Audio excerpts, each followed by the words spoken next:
자, 오늘은 절망 중에 돋는 새싹이라는 제목으로 함께 말씀을 나누려고 합니다. 이 말씀을 통해서 하나님의 음성을 듣고 하나님의 위로를 경험하는 복된 시간이 되기를 소원하고 축복합니다. 지난 1년 3개월여 저희 말씀의 빛교회를 개척하고 수요 예배 때는 사사기 말씀을 나눴습니다. 1년 3개월 정도 말씀을 나눴는데요. 이어서 계속해서 룻기, 그리고 지금 생각으로는 사무엘상하로 계속 이어서 말씀을 나누려고 합니다. 오늘은 그에 앞서서 먼저 룻기를 시작하려고 합니다. 이방 여인이었던 이 룻의 이야기를 통해서 우리에게 주시는 희망의 메시지를 발견할 수 있기를 소망합니다. 자, 룻기는 이 사사시대를 배경으로 하고 있습니다. 자, 오늘 본문 1절 말씀 한번 보십시오. 자, 사사들이 치리하던 때에 그 땅에 흉년이 드니라. 유다 베들레헴의 한 사람이 그의 아내와 두 아들을 데리고 모압 지방에 가서 거류하였는데, 사사들이 치리하던 때입니다. 사사 시대에 있었던 이야기를 기록하고 있는 겁니다. 사사 시대를 한마디로 요약하면 뭐죠? 왕이 없으므로 자기 소견에 옳은 대로 행하던 시대예요. 그러니까 방향감을 상실해버린 시대입니다. 종교적으로, 도덕적으로 절대적인 진리의 기준을 망각해버린 거예요. 왜? 왕이 없어서 사람마다 자기 소견에 옳은 대로 행하니까 그게 진리가 돼버린, 마치 오늘과 같은 시대죠. 포스트 모더니즘. 정해진 진리를 거부하고 자기가 진리가 되는 시대를 살았던 시대가 바로 이 사사 시대입니다. 자, 사사기를 특징하는 마지막 사사기 21장 25절 말씀인데요. 함께 한번 읽어보겠습니다. 자, 시작. 그때에 이스라엘의 왕이 없으므로 사람이 각기 자기의 소견에 옳은 대로 행하였더라. 이게 사사시대를 정리하면서 마지막 절, 사사시대의 특징을 극명하게 드러내 보여주는 표현입니다. 왕이 없으므로 자기 소견에 옳은 대로 행하는 시대.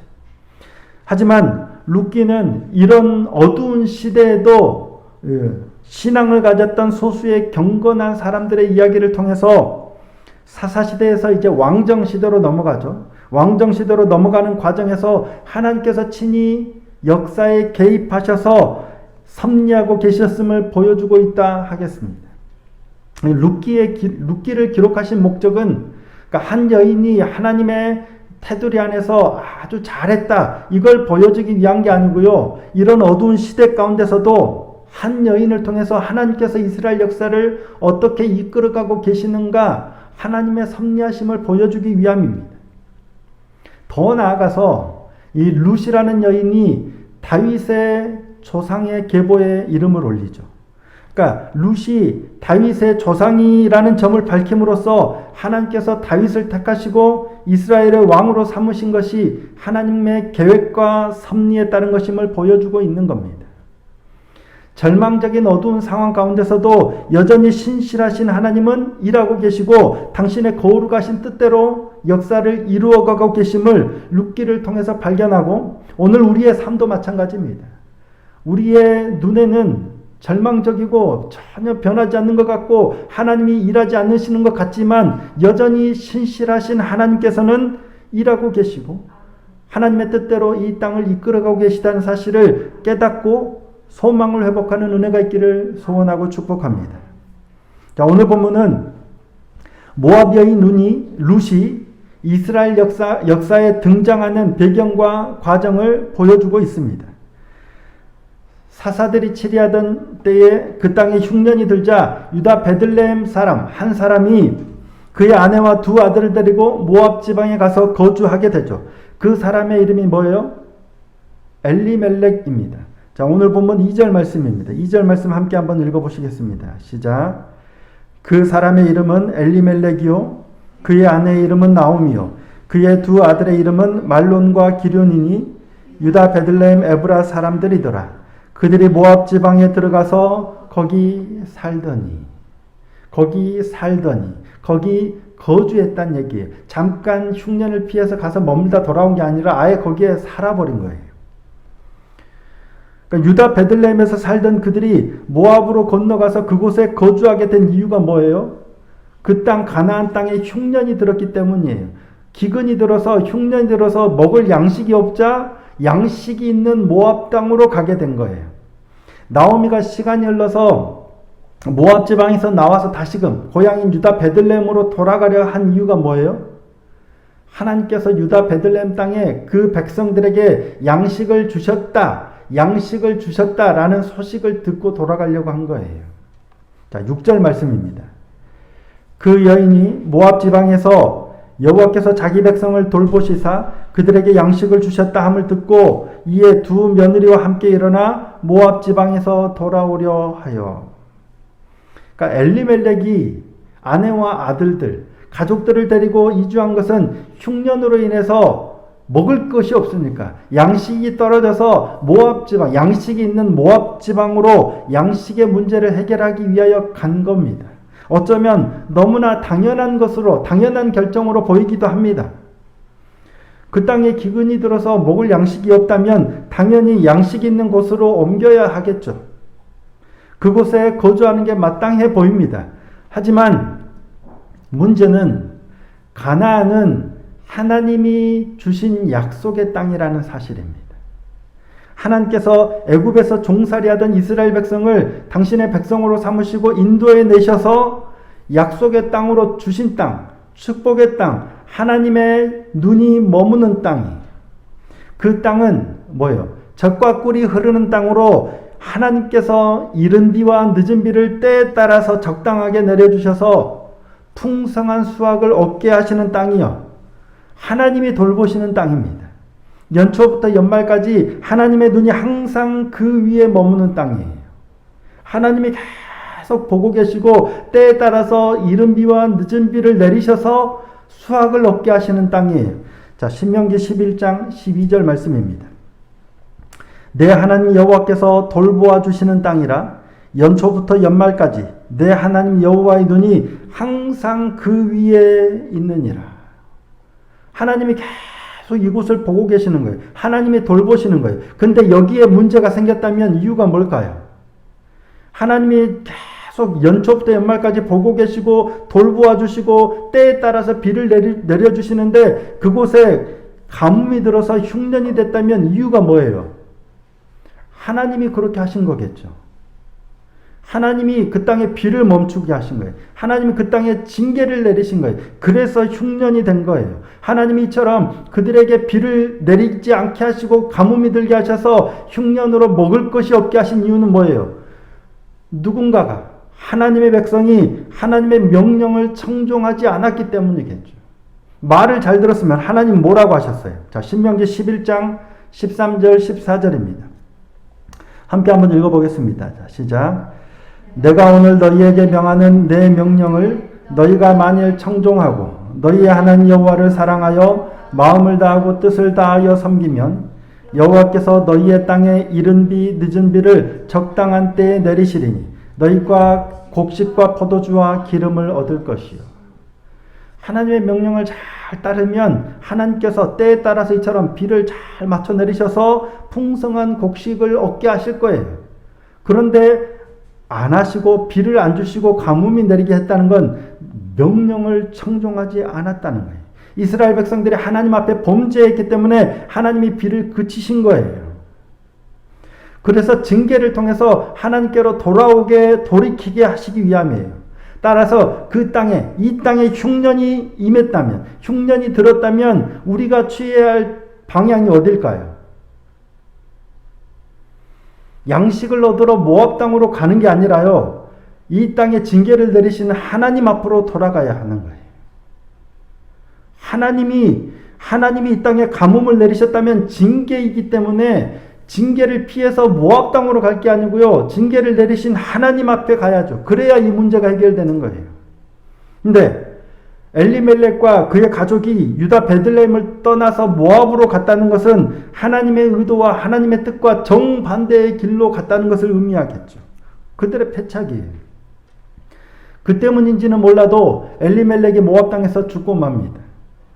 엘리멜렉은 그 이름이 뭐냐면, 그 이름의 뜻이 뭐냐면 엘리 라마 사박단이 알죠? 나의 하나님, 엘리가 나의 하나님이에요.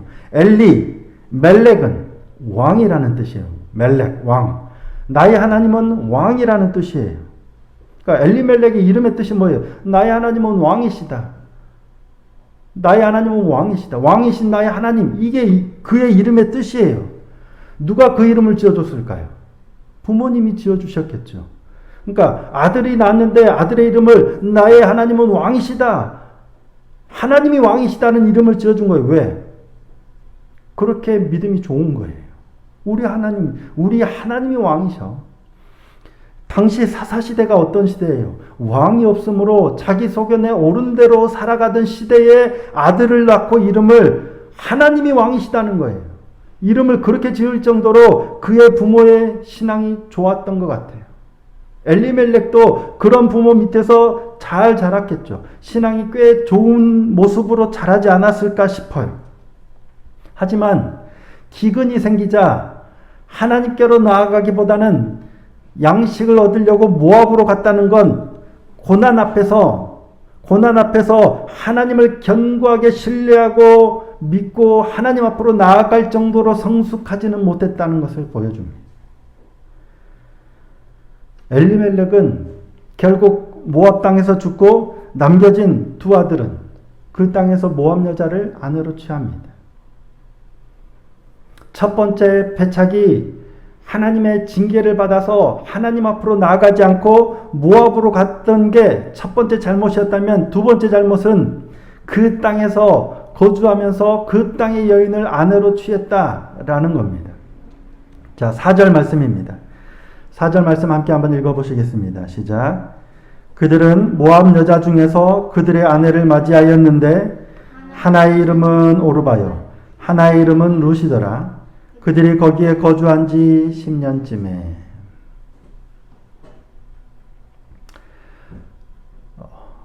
엘리멜렉이 남겨진 두 아들이 모압 여자 중에서 아내를 취하는데 하나는 오르바요, 하나는 루시입니다. 네, 모압 여자 중에 그들의 아내를 맞이하였는데 라고 하죠. 아내를 맞이하다 라고, 결혼하다, 아내를 취하다, 아내를 맞이하다 할 때 일반적으로 사용하는 동사가 라카흐라는 단어예요. 라카흐, 취하다. 아내를 취하다, 아내를 맞이하다. 이때 결혼하다라는 단어로 일반적으로 쓰는 단어가 라카흐예요. 라카흐 이샤. 아내를 취하다. 또 하나의 단어는 뭐가 있냐면 나사라는 단어가 있어요. 나사 이샤. 둘 다 아내를 맞다, 결혼하다 라는 의미인데 그 사용하는 용례가 전혀 달라요. 나중에 룻이 보아스와 결혼하다 할 때는, 보아스가 룻을 아내로 취하다, 맞이하다 할 때는 이 라카흐라는 단어를 사용해요. 그러니까 정상적으로 썼는데 오늘 본문에서 말론과 기련이 모압 여자를 아내로 맞이하다, 아내로 취하다 할 때 쓴 단어는 라카흐가 아니라 나사라는 단어를 썼어요. 근데 이 나사라는 단어가 어디에서 많이 쓰이냐면 에스라와 느헤미야에서 많이 나와요. 근데 언제, 에스라와 느헤미야에서 언제 이 단어가 많이 쓰이냐면 주로 이방 여자를 아내로 맞이한 일을 쓸 때 나사라는 동사를 많이 사용합니다. 그러니까 구약에서 나사라는 동사를 가장 많이 사용한 것이 에스라와 느헤미야인데, 유대민족이 포로에서 돌아와서 이방 여인을 아내로 맞이한 그 일을 지적할 때 나사라는 동사를 사용한 거예요. 또 하나, 룻기와 시대적인 배경이 같은 사사기에 나사라는 동사가 아내를 취하다 할 때 나사라는 동사가 딱 한 번 사용하는데 언제 쓰였냐면, 남겨진 베냐민 자손이 400명 외에 200명이 또 부족했죠. 아내가 부족해서 어떻게 합니까? 이스라엘 사람들이 제안한 방식이 뭐예요? 실로의 여자들이 여호와의 명절 때 춤추러 나오면 너희가 포도원에 숨어 있다가 가가지고 200명을 원하는 대로 각 사람마다 아내를 취하여, 여자를 취하여 아내로 삼아 너희 고을로 돌아가라, 베냐민으로 돌아가라 하죠. 그때 강제로 취하여 아내를 삼은 거예요. 이때 아내로 삼다 할 때가 나사가 쓰인 거예요. 정상적으로 아내를 삼았으면 라카흐라는 단어를 썼겠지만 비정상적인 방법으로 아내를 취할 때 의도적으로 나사라는 동사를 쓴 겁니다. 그러니까 유대인들의 입장에서 정상적으로 아내를 얻다, 아내를 취하다 할 때는 라카흐라는 단어를 쓰는 거예요. 근데 오늘 본문에서는 그 단어를 쓰지 않고 나사라는 동사를 쓴 거예요. 이유가 있겠죠. 의도적인 거예요. 말론과 기련이 모압 여자를 아내로 맞이한 건 유대인들의 입장에서는 정상적으로 하나님의 명령에 따라서 하나님의 질서에 따라서 아내를 맞이한 게 아니란 얘기예요. 비정상적이라는 사실을 암시하기 위해서 의도적으로 나사라는 단어를 사용한 것으로 보입니다. 모압과 암몬 자손은 뭐예요? 신명기에 보면 영원히 여호와의 총회에 들어오지 못하도록 규정하고 있습니다. 자, 신명기 23장 3절 말씀입니다. 암몬 사람과 모압 사람은 여호와의 총회에 들어오지 못하리니 그들에게 속한 자는 10대뿐 아니라 영원히 여호와의 총회에 들어오지 못하리라. 이스라엘 백성들이 출애굽할 당시에 모압과 암몬은 이스라엘을 돕지 않았어요. 오히려 모압 왕 발락은 이스라엘을 저주하고 그들을 물리치려고 하고 그들을 괴롭히려 하는 그래서인지 하나님께서는 모압과 암몬은 영원히 10대뿐 아니라 영원히 마치 이방인들처럼 아예 여호와의 총회에 들어오지 못하도록 규정했어요. 그런 모압 여인을 아내로 취한 건 정상적인 게 아니에요. 이게 두 번째 패착입니다. 약속의 땅인 가나안을 버리고 모압으로 가서 그곳에 거주한 것도 모자라서 그 땅의 여인을 아내로 삼아 결혼한 잘못을 저지르고 만 것입니다. 그들은 그 땅에 임한 흉년 앞에서 이처럼 계속해서 그릇된 선택을 하고 있는 거예요. 그 땅에 우리 삶에 고난이 임했으면 이 고난을 통하여 바르게 하나님 앞으로 나아가야 하는데 계속해서 그릇된 방향으로 가는 거예요. 하나님의 얼굴을 피해서 반대 모압 땅으로 가지 않나. 그 땅에서도 여전히 하나님이 명하신 여인들이 아닌 전혀 하지 말라고 한 일만 계속해서 하고 있는 거예요. 가서는 안 되는 모압 땅으로 갔고 그곳에서 10년이 넘도록 거주하고 해서는 안 되는 이방 여인과 결혼하는 거예요. 그러니까 해서는 안 되는 일들이 계속 그들의 삶에 일어나고 있는 겁니다. 정작 그 땅에 흉년이 들게 하신 하나님의 뜻과는 전혀 상관없이 반대되는 길로만 자신들의 생각에 자신들의 좋아 보이는 방향으로만 가고 있는 거예요. 그래서였는지 결과적으로 엘리멜렉과 두 아들 말론과 기련은 그 땅에서 다 죽어버립니다. 흉년 앞에서 살아보겠다고 선택한 모압 땅이었고 살아보겠다고 선택한 모압 여인들이었지만 결과적으로는 최악의 여정이 되고 만 겁니다. 절망적인 상황이죠. 살고자 갔던 길이 최악의 절망적인 길이 되어버린 거예요. 남편과 두 아들 모두 죽고 자신과 모압 출신 며느리 둘만 남겨진 상황입니다. 인간적인 생각으로는 더 이상 소망도 없고 절망적인 상황이 된 거죠. 나오미가 베들레헴에 돌아갈 때 뭐라고 합니까? 나를 나오미라고 부르지 말라. 말하라 하라 합니다. 어쩌면 나오미의 삶에서 이제는 소망이 없어져 버렸어요. 남편도 없지. 둘 있는 아들들도 죽어버렸지. 더 이상 남편을 얻어서 아들을 얻을 소망이 없어요. 며느리가 있다 한들 그들에게서 자녀가 나올 만한 소망도 없어요. 나오미의 삶에서 나오미의 뜻이 뭐예요? 희락, 기쁨이거든요. 제 아들 노아미의 뜻이 나오미와 어근이 같은 거예요. 하나님의 기쁨. 근데 나오미의 삶에서 이 기쁨, 하나님으로부터 오는 희락이 사라져 버렸어요. 더 이상 희락은 없을 것만 같아 보여요. 절망의 상황이죠. 하지만 우리는 알죠. 나오미의 삶에 누가 개입하기 시작했어요? 하나님께서. 그래서 누가 등장해요? 룻이 등장합니다. 룻에게서 나오미의 희락이 싹트고 있는 겁니다. 그들은 불순종으로 인해서 비롯된 최악의 그런 선택 속에서 이방 여인 룻이라는 이름이 이제 이스라엘 역사에 서서히 등장하고 있는 거예요. 만일 그들이 흉년에 유다 베들레헴을 떠나서 모압으로 가지 않았다면 그들이 모압 땅에 거주하면서도 모압 여인이 아닌 이스라엘 여인과 결혼했다면 룻은 이스라엘 역사에 등장하지 않았을지도 모르겠습니다. 비록 그들의 불순종과 그릇된 선택 때문에 모든 일들이 어그러져 버린 것 같은 그 때에도 하나님께서는 당신의 놀라운 계획과 섭리를 이루어가고 계시는 겁니다. 요셉도 마찬가지죠.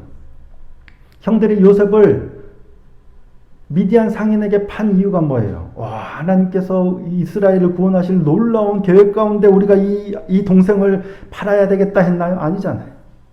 저 동생이 미워서, 정말 죽이도록 미워서, 실제로는 죽이려고 했잖아요. 그러네 그나마 다행히 죽이지 않고 지나가던 미디안 상인에게 팔았어요. 그래서 요셉은 애굽으로 팔려가죠.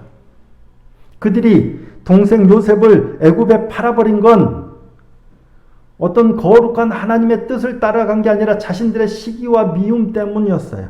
그런데도 불구하고 하나님은 이 모든 흑역사 가운데서도 역사하셔서 그를 통해서 이스라엘을 구원하시잖아요. 자, 창세기 45장 5절 말씀입니다. 함께 한번 읽어보겠습니다. 시작. 당신들이 나를 이곳에 팔았다고 해서 근심하지 마소서, 한탄하지 마소서. 하나님이 생명을 구원하시려고 나를 당신들보다 먼저 보내셨나이다. 자, 7절 말씀도 함께 읽어보겠습니다. 시작. 하나님이 큰 구원으로 당신들의 생명을 보존하고 당신들의 후손을 세상에 두시려고 나를 당신들보다 먼저 보내셨나이다. 아멘. 하나님께서 먼저 보내신 거예요. 물론 여기서 오해하면 안 돼요. 그래도 된다는 아닙니다. 하나님의 뜻을 거슬러서 모압 땅으로 가고 흉년이 들면 모압 땅으로 가고 이방 여인을 아내로 취해도 된다는 아니에요. 하나님 일하실 거니까 동생 팔아도 돼. 가 아니에요. 절대 그러면 안 돼요. 하나님께서 그런 어둠 절망 가운데서도 역사하실 거니까 섭리하실 거니까 우리는 마음대로 해도 돼. 이런 아니란 얘기예요. 그럼에도 불구하고 우리가 절망하지 않을 것은 비록 우리의 잘못된 선택과 그릇된 행위를 통해서 그릇된 과거를 어쩔 수 없이 이루었다 할지라도 포기하지 말라는 거예요. 좌절하지 말라는 거예요. 과거는 바꿀 수 없지만 우리가 하나님의 뜻을 깨닫고 돌이키면, 하나님의 역사를 발견하면, 하나님의 섭리를 깨닫고 하나님의 말씀에 순종하면 앞으로의 시간은 하나님께서 바꿔 가실 것을 신뢰하기 때문입니다. 지나간 과거는 아무리 해봐야 돌이킬 수 없어요. 하지만 미래를 기대함으로, 하나님을 신뢰함으로 오늘이 선택이 달라지면 우리의 미래는 달라질 줄로 믿습니다. 하나님 앞에 회개하고 하나님의 섭리를 기억하고 앞으로 다가올 하루하루를 하나님께 맡기고 오늘 우리에게 주어진 시간들을 하나님의 말씀을 따라서 성실하게 순종하며 나아가면 되는 겁니다. 비록 우리의 과거가 최악의 선택으로 인해서 절망적인 상황이라 할지라도 우리가 알지 못하는 중에 하나님께서는 룻이라고 하는 새싹이 돋아나게 하시고 계신 줄 믿습니다. 룻이라는 전혀 예기치 못했던 이방 여인이 이스라엘 역사에 등장하고 있었지만 하나님께서는 그를 통해서도 소망을 싹 틔우고 그를 통해서도 다윗이라고 하는 놀라운 인물이 나게 하시고 그를 통해서 그리스도라고 하는 놀라운 인류를 구원하시는 역사를 이뤄가시는 분이 우리 하나님이신 줄 믿습니다. 그 긍휼이 풍성하시고 사랑이 많으신 하나님께서 한결같은 사랑으로 저와 여러분의 삶을 바라보고 계시고 붙들고 계시고 섭리하고 계신 줄 믿습니다. 우리 왕 되신 하나님을 더욱더 의지하고 믿음의 눈을 들어서 하나님을 바라보고 하나님께 감사하고 찬양하는 복된 이 한 주가 되기를 소원하고 축복합니다. 아무리 돌아봐도 소망이 없는 것 같은 그때에도 여전히 하나님은 우리와 함께하고 계시고 우리에게서 새싹이 돋아나게 하시는 줄로 믿습니다. 그 하나님을 발견하고 그 하나님의 말씀을 붙들고 이 한 주도 신실하게 승리하며 나가는 복된 날들이 되기를 소원하고 축복합니다. 그래야므로 이 한 주가 지나갔을 때 우리 삶이 마무리될 때 하나님을 찬양하고 감사하는 복된 인생이 될 수 있기를 예수님의 이름으로 축복합니다. 우리의 왕 되신 하나님, 그 하나님을 찬양하며 나가는 이 시간이 될 수 있기를 간절히 소망합니다.